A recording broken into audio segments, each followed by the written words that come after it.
আসসালামু আলাইকুম। আশা করি সকলে ভালো আছেন। বিয়ে করবেন ভালো কথা, কিন্তু বিয়ে করতে আবেগ দেখাবেন না। আবেগের বশে বিয়ে করে সকালে আবেগ দেখাবেন, বিকেলেই আপনি বিবেকের দংশনে দংশিত হতে হবে আপনাকে।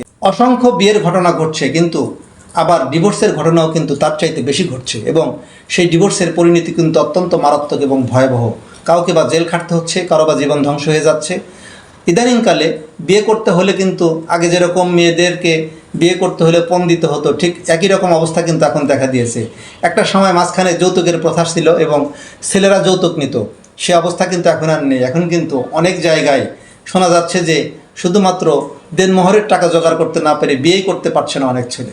তাই অবস্থার পরিবর্তন হয়েছে। 8 লাখ, 10 লাখ, 15 লাখ, 20 লাখ, আবেগের বশে অনেকে 1 কোটি টাকাও দেনমোহর দিয়ে আবেগের বশে মোহে বিয়ে করছে। সকালে বিয়ে করছে, বিকেলে যখন বিবেকের দংশনে দংশিত হতে হচ্ছে, তখন সারাসারির পর্যায়ে যখন চলে যাচ্ছে, তখন তার অবস্থাটাকে একবার ভেবে দেখেন।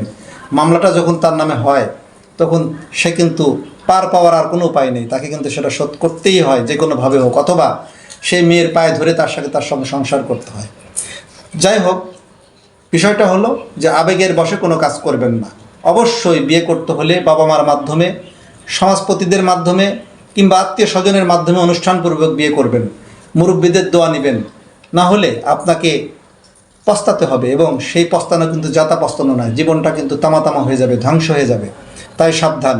বিয়ে করতে হলে অবশ্যই বাবা মার মতামত নিয়ে, অনেক বুঝে শুনে, বংশবনিয়াদ দেখে, আপনার সাথে তার বনবে কিনা পড়বে কিনা সেটা বুঝে তারপরে সিদ্ধান্ত নেবেন, হোক ছেলে অথবা মেয়ে। মেয়েদের বেলাও যেমন এটা সত্য, ছেলেদের বেলাতেও কিন্তু এটা সত্য। তাই উভয় পক্ষকেই বলছি, সবাই আপনার সাথে সেই ছেলে উপযুক্ত কিনা আগে বুঝুন, তারপরে সিদ্ধান্ত নিন। আপনার সাথে সেই মেয়ে উপযুক্ত কিনা আগে বুঝুন, তারপরে সিদ্ধান্ত নিন। আপনাদের ফ্যামিলিতে বনবে কিনা, ছেলের বাবা মা কী করে, মেয়ের বাবা মা কী করে। বাবা মার কিন্তু একটা বিশাল ভূমিকা রয়েছে। মা শাসিত ফ্যামিলি আর পুরুষ শাসিত ফ্যামিলি কিন্তু এক না।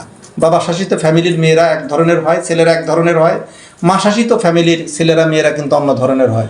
তাই খুব সাবধান, সতর্কতার সাথে সিদ্ধান্ত নেবেন, নচেত পরে যে পস্তাতে হবে সেটা কিন্তু সহ্য করার মতো শক্তি এই জামানার ছেলেদের নেই, এই যে জামানার মেয়েদের মধ্যেও নেই। এই ধৈর্য শক্তিটা কিন্তু আমাদের মধ্যে নেই। তাই সিদ্ধান্ত নিতে হলে অবশ্যই বাবা মাকে অ্যাভয়েড না করে, আপনার যদি বিয়ে করার একান্তই শখ জাগে, বাবা মাকে খুলে বলুন, তাদেরকে বন্ধু বানান।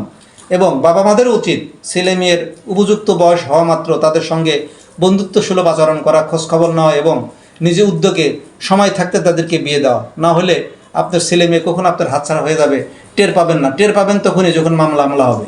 তাই সাবধান।